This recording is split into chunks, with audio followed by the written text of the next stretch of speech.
Alright, so this movie is so quiet, I could hear the movie playing next door. This movie is so quiet, I heard someone's digestive system in the movie functioning. It's so quiet, I had to open my can of soda when I got home.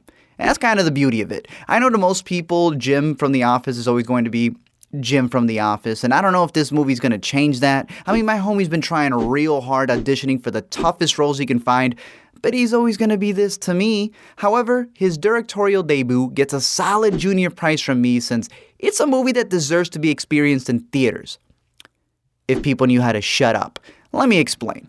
So the year is 2020 and the whole world has pretty much been taken over by these Demogorgon, big-eared looking monsters that feast on their prey just by hearing them out. And that's why the entire world is pretty much turned into this gigantic library. John Krasinski's family has survived, along with a little hint that there's other communities out there who light up their matches during Twilight, except for this one kid right here who's the youngest of the bunch, who decided to shop at Toys R Us for the closing sale, and he gets got because of this rocket. Even after that incident, John still decides to knock up his wife, knowing the dangers that it can cause, but, I mean, let's be blunt.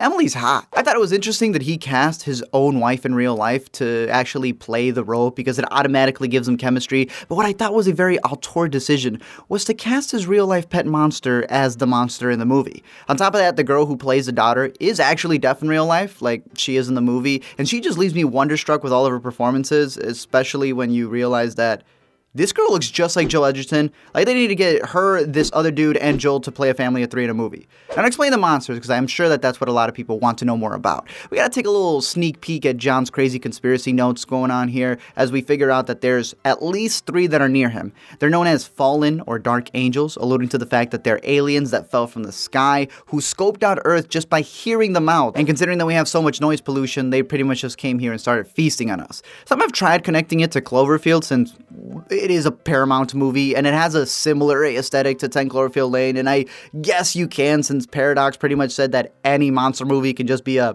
parallel universe Cloverfield movie, and this one maybe is, and it just so happens to take place in Scranton. You can see the metaphor of the movie as being about parenting, since the 2 remaining kids want to swap roles, and the parents kind of got to deal with that. Giving birth to a child is dangerous at any point in time, minus it being the apocalypse, and because we live in a world where you got to teach your kids that if you say anything at all, damn vultures on the internet will come and eat you up, you can kind of connect it. Now, I think it is a theater experience because of the sound, right? Should the music have been as loud, considering that there was a big emphasis on it being a quiet place?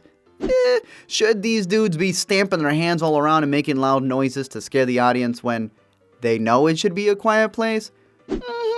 But I thought story-wise it was touching that the dad's sacrifice towards the end of the movie, that his creation for his daughter, the hearing aid, ends up being the thing that saves them, as the frequencies in her earpiece are what kills these beings. That her and her mom get locked and loaded to take out the other 2 creatures, and we assume as the movie ends that they're going to use all of the dad's leftover gadgets to create this huge doggy whistle frequency thing, and that way they can take back the Earth.